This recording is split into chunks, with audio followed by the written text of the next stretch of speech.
Let's make something clear right off the bat. The Confederates could not win the Civil War on the battlefield. No matter how many great generals the South had, Northern industry, manpower, and more importantly, Scott's Anaconda Plan were always going to prevail given enough time. However, there was one pathway to an independent Confederacy. So join me, the over 48,000 Dixies, alongside the 90% who haven't subscribed yet, as we explore the road to a Southern victory. A few changes before the war began could improve the odds of the South, as their politicians in DC shifted far more materials to the Southern armories in preparation for the war. When the Dixies gathered in Montgomery, Jefferson Davis, by no means a perfect leader, headstrong and distrustful, was still surprisingly selected the first Confederate president, while his first cabinet selections joined, giving him some much-needed stability. The war initially progressed positively for the Confederates, capturing Fort Sumter under the leadership of P.G.T. Beauregard, with Virginia, Arkansas, Tennessee, and North Carolina quickly seceding following Lincoln's demand for more men to raise an army. Beauregard again led them to victory at Manassas, before political machinations forced him out of Virginia, as Davis worried about his rise in political influence, sending him west, serving in the Army of Mississippi under the experienced General Albert Sidney Johnston. The general was the highest-ranking officer of either side during the war, fighting in the Black Hawk War, the Texas Revolution, the Mexican-American War, and numerous clashes with Indians and Mormons. At the Battle of Shiloh, the daring Dixies caught Ulysses S. Grant and the Army of Tennessee by surprise. Johnston importantly did not fall off his horse and die from his wound, instead pushing on, inflicting a crippling defeat, while future President Grant and mastermind of the Union victory retreated, ruining his career as he was dismissed for his failure. Union momentum was flipped as they quickly moved north, defeating the retreating Union forces who combined with the Army of Ohio, liberating Nashville from the Yankees while forcing them to back away from Memphis, keeping the Western theater open. To the east, after winning at Harper's Ferry, unlike historically where the Confederates left their plans at an old camp, today's sponsor, NordVPN, kept the plan safe and out of Union hands, meaning McClellan was defeated at the Battle of Sharpsburg, pushing the Union further back. NordVPN is the world's fastest VPN with a new feature, Threat Protection Pro, with protection from malware, phishing scams, and just about any other online threat.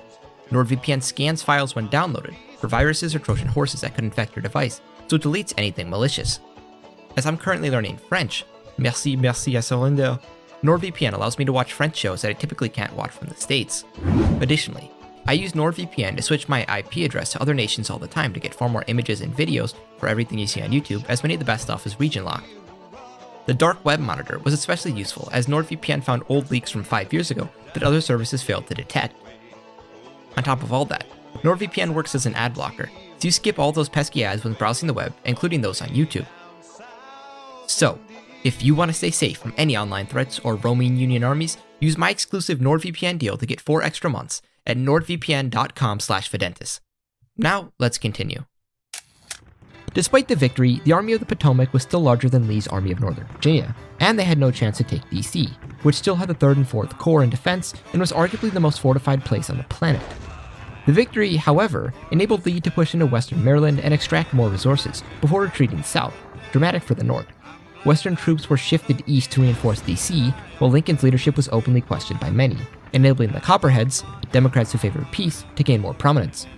With less Western troops, Lincoln demanded Kentucky raise an army to fight the Confederates, privately threatening to cut off their secret trade relations with Tennessee, enraging many Kentuckians, just as Johnston's Kentucky campaign was commencing. This diktat from Lincoln backfired, just as the earlier calls did, so the pro-South camp won out and declared for the Confederacy with Dixie military support. The South still suffered 2 major setbacks, the Battle of Glorietta Pass ended any hopes for Confederate expansion westward, while New Orleans was taken by the Union, threatening to cut them in half by the Mississippi. 1863 provided more Southern victories, with Stonewall Jackson surviving the Battle of Chancellorsville, meaning he properly interpreted Lee's commands on the first day of Gettysburg, crushing George Meade and the Union. Further inroads were made on the North, forcing Lincoln and the government to flee to Philadelphia, with pressure mounting as the people were fed up with the Republican Party. Despite numerous victories on the Western Front, threatening to cut the South in 2 along the Mississippi, the vast majority of the North lived on the East Coast, so the immediate threat meant these distant victories mattered little for their morale. 1864 proved less eventful on paper, as the North and South traded various battles, with neither gaining the upper hand. However, the South dramatically shifted away from their absolute protection on slavery, passing their Emancipation Bill a year earlier to reduce the number of slaves around their unprotected families and increase their numbers on the field, all in response to Lincoln's Emancipation Proclamation. The Union failure to dramatically turn the tide proved fatal for Lincoln, Within the Democratic Party, the Copperheads reigned supreme, calling on the government to end the war, while Lincoln continually suspended habeas corpus, arresting many for treason, only strengthening their cause and hurting his. This allowed Thomas H. Seymour, the former Connecticut governor, to win the Democratic nomination and narrowly defeat Lincoln in the 1864 election. With Seymour in power, the North came to the negotiating table in the winter of '64, ending the bloodshed. Virginia remained united, as many Tories, Union supporters in the Northwest, that historically, and illegitimately I might add, formed West Virginia, fled to the Union to avoid retribution. Missouri remained in the Union, while Arkansas and the Indian Territory were in the Confederacy. The Dixies also repaid the North for stolen federal property, similar to the 1783 Treaty of Paris between the states and Britain. This peace was controversial in the North, as many denounced Seymour for backstabbing the campaign. Despite essentially everything going perfectly for the South, the North simply could have stayed the course and won in a few years. This was the South's only option: inflict enough pressure to oust Lincoln for a Copperhead and negotiate a peace splitting America in two. Just as Britain and America quickly tossed aside their animosity after the American Revolution, growing strong allies, the same occurred here, just as most Confederate leaders expected before the war. The initial animosity faded as they saw themselves as sister states that relied on one another, with deeply entwined economies. In many ways, the relation between North and South paralleled the Catholic and Orthodox churches. Both claimed the same founders, arguing over what they would have wanted and taking various quotes to prove that they were the true culmination of the original vision and that the other side had gone astray at some point. Washington, Jefferson, Madison, Monroe, and Jackson were all popular figures in both nations, with monuments across them. Despite their own issues with each other, whenever outsiders tried to mess with their sister state, the other backed them up almost unquestionably. Something overlooked about the Confederacy was the power Congress and Davis amassed throughout the war, removing every single right they supposedly fought to protect, fracturing state-federal relations. The wartime Confederacy couldn't last. Nobody liked the unsustainable Davis dictatorship, so a constitutional convention, similar to the original one in 1787, was called. Despite their claims that they would never form parties, just as the founders did, two quickly emerged during the convention: the Democratic Party, continuing on as a party of the oligarchs, free trade, hoping to weaken the federal government, keeping their personal power over the states, and the Dixie Party, pushing a more centralized vision, industrialization, with more civil liberties for poor whites and emancipated blacks.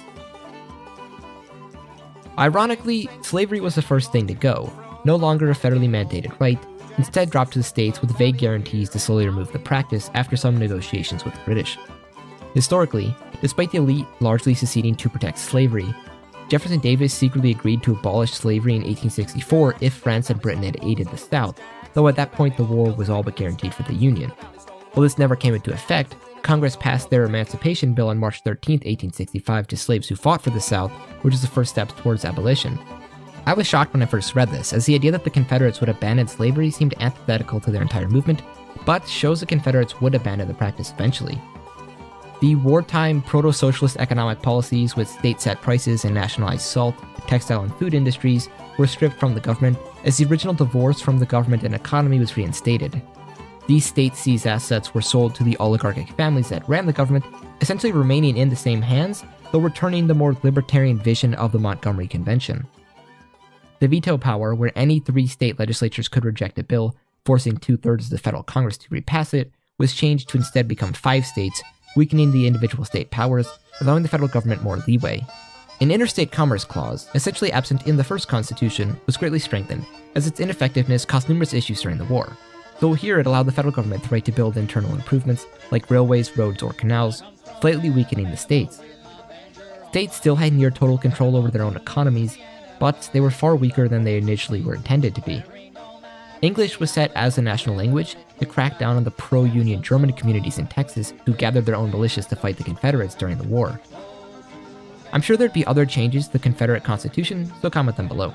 South Carolina, the first state to secede, was furious at the changes from the convention, bemoaning that their secession was in vain and the new government was in lockstep with the North, so they delayed their signing just as Rhode Island did in 1787. The first president under the new Constitution is not as obvious as it seems. Jefferson Davis made a milieu of enemies throughout the war, and although a new Constitution, he was ruled out. Alexander Stephens, Davis's VP, was equally disliked amongst many, though most looked to the military for leadership. Lee seemed like the obvious choice, but his health was deteriorating and wasn't particularly passionate for the Confederacy, mainly fighting out of loyalty for Virginia, ruling himself out. A.S. Johnson was likewise in failing health, unlikely to survive their 6-year terms. This left Beauregard as the highest-ranking general available, but he had his own set of issues.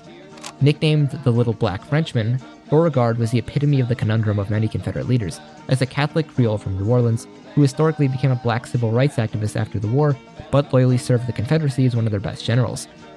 Despite all this, he was quite successful politicking during the war, hailed as a Southern hero for his numerous victories, working with newspapers to boost his public image, gathering a large base of support from emancipated blacks and many who served him in the army. This enabled him to run a populist Jacksonian campaign tied with Zebulon Vance as VP, a states' right advocate, Davis critic, appealing to both moderates and fire-eaters.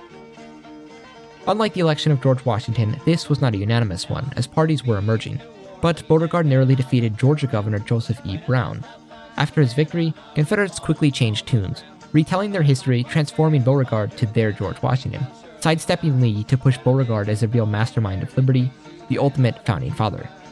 Davis was no longer considered the first Confederate president, just as the presidents of the Continental Congress are not considered the first American ones. Unfortunately for the elites, who already saw most of their power stripped away during the war, Beauregard and Vance cracked down on what remained. Historically, both were considered progressive, so federal power was quickly assumed by the executive branch, instituting extensive modernization efforts with new railroads being built up, while pro-industrialization trade policies were instituted, encouraging rich Southerners to invest into factories as slavery was withering out. The Confederate view of history, had they been successful, is often overlooked. For one, the very name of the war would have either been the War of Northern Aggression or the Second Revolution, while the North called it the Rebellion instead of the Civil War. The Baltimore riots, a pro-Confederate mob who was shot by the Massachusetts militias, was treated similarly in the South as the Boston Massacre was for the Union. Southerners claimed credit for the American Revolution, as many of the leaders, Washington, Jefferson, Madison, Patrick Henry, Prentiss Marion, etc., were all Southerners, so in their eyes, they were chiefly responsible for its success, with July 4th still celebrated as a national holiday in the Confederacy. However, in Southern histories, Northerners like Hamilton, John Jay, and John Adams corrupted America to make it subservient to Northern merchants, ipso facto, Britain. Madison's Virginia plan was subverted during the Constitutional Convention, which happened to meet in Philadelphia, the North. Like the Revolution, the South bore the brunt of the War of 1812, which they would have won had it not been for the treacherous Northern militias who refused to fight, ruining the war out of loyalty for Britain. Similarly, Confederates won the Mexican-American War. James Polk was a Tennessee native, and many commanders were Southerners: Winfield Scott, Zachary Taylor, A.S. Johnston, Beauregard, Stonewall Jackson, Robert E. Lee, etc. Had it not been for their bravery, Northern cowards like Lincoln, who opposed the war, would have let Texas fall to Mexico. Thus, in Southern minds, they had never lost the war, reinforcing their idea of racial superiority, which was grounded in the belief that the English settlers of the South were the descendants from the Normans, while the Northerners were the descendants of the cowardly Anglo-Saxons that their forefathers had previously conquered. This was an actual widespread belief at the time. I'm not making it up, you can look into it. Although fighting to preserve the Southern way of life, slavery, read Look Away by William C. Davis if you disagree, Southern culture changed considerably after the war. Most citizens were still more loyal to their states, but a Dixie sense of camaraderie and superiority bound the Confederacy together. Wartime efforts to rid themselves of so-called Yankeeisms continued, as the South slowly developed and altered spelling, while their accents grew thicker, differentiating themselves from the North. Southerners called Northerners Yankees, while the North called them Dixies, but they still both call their nations America internationally. So when traveling abroad, a Southerner would likely say, I'm a Virginian American, while a Northerner would just say, I'm an American. However, both would say, I'm from America, and then would have to clarify between North and South. Internationally, the North was known as the USA and the South the CSA, but even after spending like 30 minutes trying to figure out the naming conventions, I still don't know exactly what the citizens would have been referred to as, because Northern and Southern Americans is too similar to North and South America. So if you have any ideas about naming conventions, you can comment those below. As stated earlier, deals were inevitably reached with Britain on a measured abolition of slavery, but the sheer size of the black population, roughly 45% according to the 1860 census, was worrying. Keeping a quote-unquote pure society of almost entirely whites was a must to many Southerners, so the federal government built a navy solely dedicated to deporting blacks to Liberia. Removing 4 million slaves is a massive ordeal, but with slavery gradually phasing out on the state's timeline, it's possible when done over decades in small numbers. By the mid-1890s, over 90% of the former slaves were gone, while those remained were the slaves who fought for the Confederacy and their families. When looking back on the Confederates, people often view them as idiots who would only lead the South to economic collapse, but while many of their leaders were racist, these people were educated in the same institutions as Northern elites, Harvard, Yale, Brown, Virginia, etc. They were economically astute, so with cotton decreasing as Britain was open to new markets and the lack of slaves to work fields, industrialization began, alongside mass European migration. With the northern economy booming across the Ohio River, it would be impossible for them to not follow a similar path. Class division was much more evident in the South, where the blacks were originally on the bottom rung, uneducated whites were slightly ahead, slave owners and plantation owners above them, with the familial dynasties sitting atop. With mass deportations, class tensions grew. When you have somebody to look down on, it's easy to be placated, but with the bottom rung removed, poor whites quickly amassed power in the Dixie Party. The oligarchs chiefly responsible for the war lost more and more rights as the state centralized because they were now in the limelight, just as Alexis de Tocqueville predicted in Democracy in America, furthering the South away from their original vision. To the north, the Union government remained in Philadelphia, their original capital, as DC was on the border, so strategically vulnerable. As the Civil War generals entered politics and troops reintegrated into society, Democrats were harshly criticized for ending the war, while Republicans were equally blamed for Lincoln's disastrous management and antagonization that sparked the conflict, so both parties collapsed. The Democratic machine in major cities continued under the rebranded Unionist parties. The name Democrat was too closely associated with the South, but kept many of the same policies: states' rights, limited federal government, pro-agriculture, and anti-industrialism.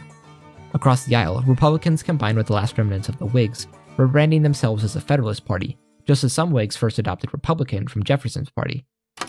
Now led by the radical branch under John Fremont, Charles Sumner, Thaddeus Stevens, and William H. Seward, the Federalists supported tariffs, assumption of state debts, the Transcontinental Railway, a strong central bank, and a continuation of Henry Clay's American system. William H. Seward, a staunch abolitionist who served as the Secretary of State during the war, defeated Seymour in the 1868 election, running a dirty campaign, accusing Seymour of betraying the Union with the peace deal, presenting himself as the face for a resurgent America. As the man who historically purchased Alaska, his expansionist dreams were fulfilled as Alaska was bought from Russia, while Greenland and Iceland were bought from Denmark. Historically, Seward was quite close to purchasing the Danish possessions, but Andrew Johnson's unpopularity ruined the acquisition. Although they lost the war, the Union economy wasn't damaged as much as the symbiotic relationship with the South persevered.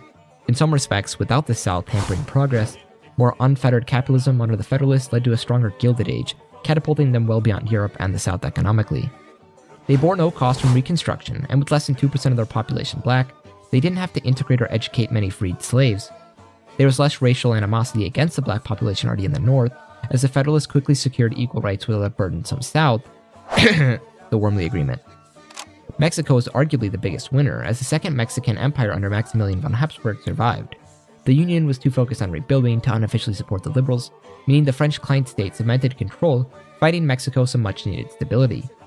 Close ties were quickly built with the CSA, as the Golden Circle idea you might have heard about was only the dream of a few crackpots in the tiny and unimportant secret society, the Knights of the Golden Circle. The alliance between Mexico and the Confederacy was a natural one, as both were pro-French. Since the colonial days, the South generally favored France, not viewing them as the same threat as the North, as they didn't border France in the same way during the French and Indian War. When Napoleon gallivanted across Europe, the South viewed him as a patriotic freedom fighter while the North favored the British coalitions. Mexico provided a large and growing market for southern goods, and after the French withdrawal following the disastrous Franco-Prussian War, ties between Mexico and the Confederacy strengthened. Although a liberal, Maximilian needed a nearby ally, despite some ideological hiccups. Under a constitution, many progressive reforms took place, turning Mexico into a prosperous nation, becoming a popular destination for Catholic immigrants in Europe like France, southern Germany, Iberia, and Italy, allowing Mexico to flourish and develop in line with the Confederates, the Union, and Canada, preventing the formation of cartels. The only real European change was Spain, who maintained positive ties to the Confederates. Although many Confederates believed Cuba would become their territory during the war, expansionist aims quickly evaporated when they began mass deportations, instead looking to properly utilize and develop the vast lands they had, so Cuba was out of the question. The Confederates invested into the lucrative cash crops, so when Cuba broke out into their 1895 revolution, the Confederates backed Spain, preferring Spanish stability to a potentially liberal, overtly pro-Union or pro-British Cuba, so provided material aid and some private military support for better trade rights, resulting in a Spanish victory. Retaining Cuba, one of their most lucrative provinces, yes, Cuba was no longer a colony by that point, gave Spain much-needed stability and funds to develop.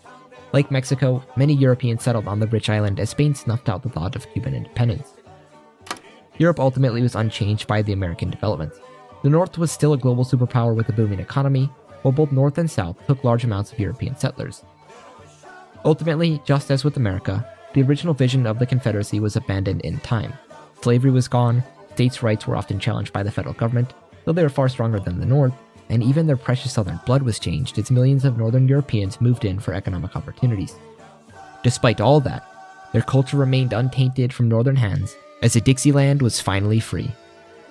Let me know how you think the South would look if the Confederates won the Civil War in the comments. I'm sure you guys will have a lot of disagreements. Thanks for sticking around to the end. You can watch another great video here. See ya.